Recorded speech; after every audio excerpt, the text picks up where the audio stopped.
Place. Look around the place where you are now. What does it mean to you? What does it look like? Why are you there? What about the places of your childhood or young adult years where you built your life? There are many ways to write about place. After you have deconstructed for this element, how do you know what material to use? Hello, I'm Matilda Butler. Kendra Burnett and I are the co-authors of Writing Alchemy. We're pleased to bring you this video with unique content only available to readers of Writing Alchemy. In the book, Kendra and I cite passages from various writers who focus on place, and we share the research of social scientists who help you look more deeply at both the description of place as well as its meaning to you. In this video, we draw on additional resources to provide you with tips and inspirational ideas to expand on our book. Who is today's source of motivation? William Zensser.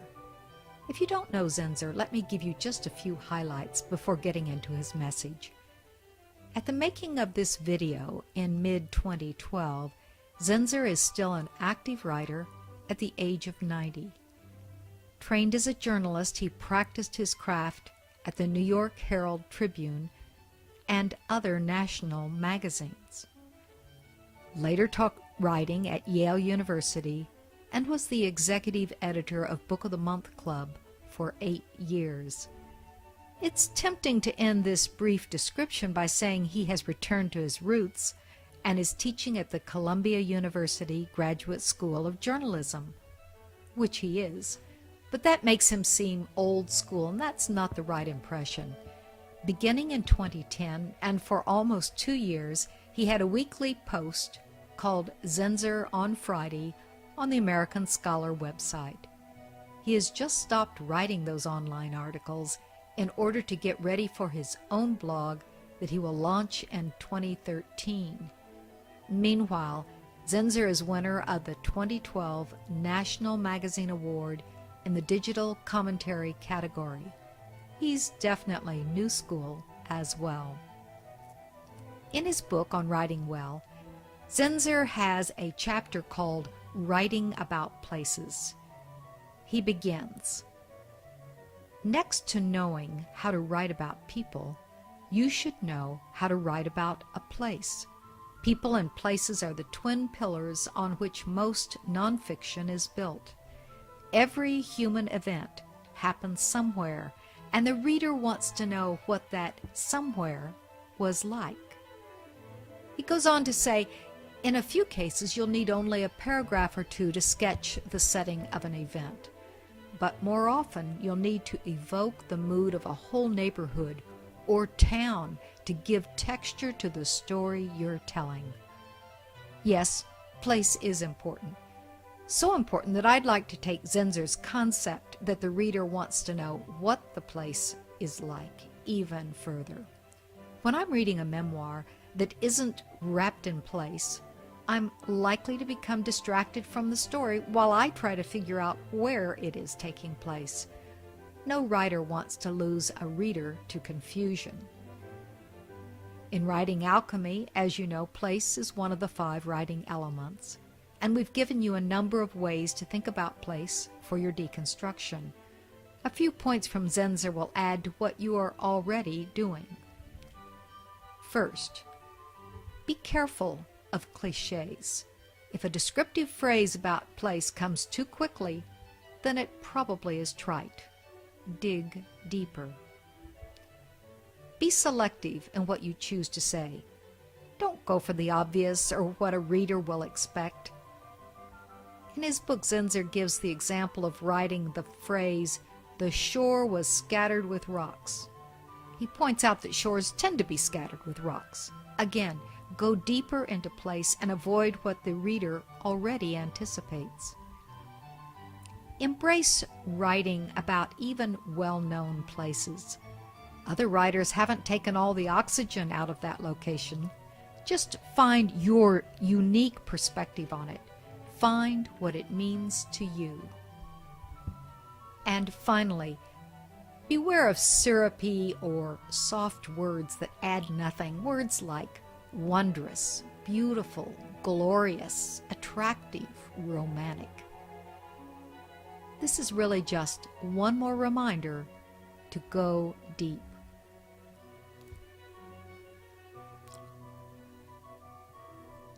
I'll conclude with one quote and one takeaway from Zensser's autobiography, Writing Places, The Life Journey of a Writer and Teacher. In 1967, he was writing for Look magazine when he flew to San Francisco to try to figure out what was going on in the Haight-Ashbury district, an exotic scene at that time that was not yet well covered by general magazines. The description of his introduction to the place is like a who's who of the 60s. You'll get the idea when you know that Stuart Brand, one of Ken Kesey's merry pranksters, showed him around and mentioned he was writing a guide that he thought he'd call the Whole Earth Catalog. A book that, once published, sold almost 2 million copies. Brand took him to the newly opened office of a magazine, the Rolling Stones, that was getting ready to publish its second issue, and to a recording studio where a new group called the Grateful Dead was rehearsing for its first album. And the stories continue. Listen to a paragraph from Zensser's autobiography and see what you get from it about the Haight in 1967. He writes, "Yet something important was happening in San Francisco. I found myself drawn into the hippies' gravitational pull as they went about colonizing the Haight, living their vision of oneness with man and nature, wearing the symbols of their Eastern religious longings, Tibetan mandalas and Buddhist charms and Hindu reflecting discs. One girl had a button on her embroidered Victorian gown that said, 'I'm a hope freak,' which I thought said it all about their movement. Many of my own long-held assumptions began to seem narrow and obtuse, well worth dumping. Soon enough, their movement would lose its purity and burn itself out. Too many bad trips and too many lost children. But for a flickering moment, it gave America a steroid shot of possibility and joy." That was the quote I promised. And what about the takeaway? Zensser tells a number of details about San Francisco, but we get much more than details. We get the essence of San Francisco's Haight-Ashbury in 1967, in the build-up to the Summer of Love. And what does this mean for you? Go through the deconstruction of place that you did in Chapter 7. Read all your notes. You may want to carry those thoughts and places and ideas around with you for a day or two. Then, return to your notes and add what you think is the essence of place in the piece of memoir that you are working on. Write how you will share, how you will describe that essence. When you've accomplished that, then your reader will understand the place that surrounds you and your story. Now get to writing. First, make a list of all the places that will be in your memoir. Start with the biggest or highest level place unit and then work down to the lower or smaller place units. Let me explain what I mean by that. If your story takes place, as mine would, in Oklahoma City and Palo Alto, California, list those two. Perhaps they become the header of columns. Then for Oklahoma City, list the important places such as 3170 Northwest 20th, my childhood home, and Linwood Elementary School, which I attended from kindergarten through 6th grade. And since stories involving my home take place in various of its rooms, I might leave that unit alone on the list for now. However, if I'm just telling some stories of when I was a 5th grader, I would write 5th grade room under Linwood. And let's say that one of the stories includes my mother's car on the day she drove me to kindergarten for the first time.